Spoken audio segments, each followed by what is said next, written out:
आज आम जहाँ देखा पाइछु झरीगाँ उमरकोट एवं रायघर ये जो तीनटा ब्लॉक रे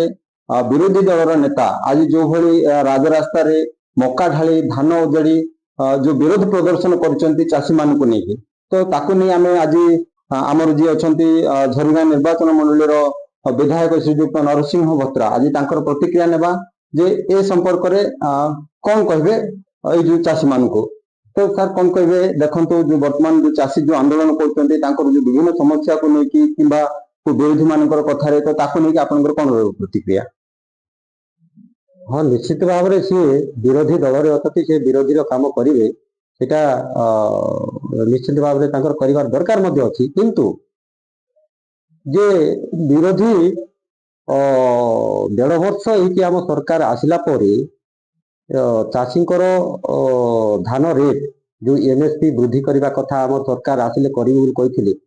चाषी भाई मानक से कथाटा कर 3100 टंका धान रेट करागला तो सरकार आसिला वर्ष हो नाला चाषी ये कामटा कर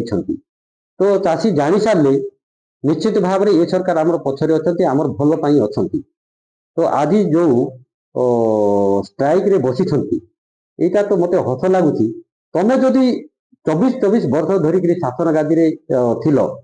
आज पर्यंत समस्या समाधान कर जो मोकामंडे कथा जो कहते 24 वर्ष भितर तुम तो मोकामंडे कर पारिथांत ये अंचल रे फैक्ट्री बन पारिथांत किसी भी तुम समय कलनी 24 वर्ष जाक तो ये 1.5 वर्ष होती सरकार को आसला ता सत्वे एमाने हजम कर पारना सर देखो जो वर्तमान दाबी रही जे मक्का मंडी रे जिते उद्घाटन होती तो से समय धान उठी पारला नहीं तो वर्तमान कौन टार्गेट आसी अंचल केते टार्गेट आसी चाषी प्रकृत चाषी समस्ते जानी ये सरकार उपरे आशा अच्छी भरोसा भी अच्छी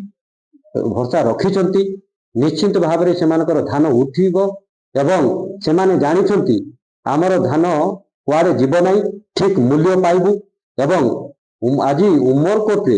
उमरकोटे 7000 टार्गेट आसी झरीगाँ 6700 क्विंटाल टार्गेट आसी रायघर रे 6000 क्विंटाल टार्गेट आसी तो चाषी भाई माने आ 2 दिन पर मिलर आसबे धान उठे ने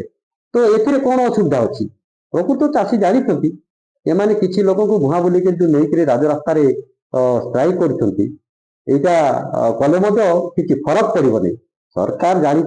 चाषी भरसा अच्छी सरकार उपरे तेणु किसी भी फरक पड़ो ना। तो ये थिला विधायकों प्रतिक्रिया जहाँ दीर्घ दिन 24 वर्ष धरी जो सरकार चाषी किसी कर आज से चाषी मान को नहीं जो राजरास्ता आज कुंभीर कांदुवा कथा कहते तो निश्चित भाव में चाषी मान लगी वर्तमान टार्गेट भी आसी चाषी मान भी उपकृत हे सरकार चाषी मान सहित अच्छा ये जो कथा चाषी मान आज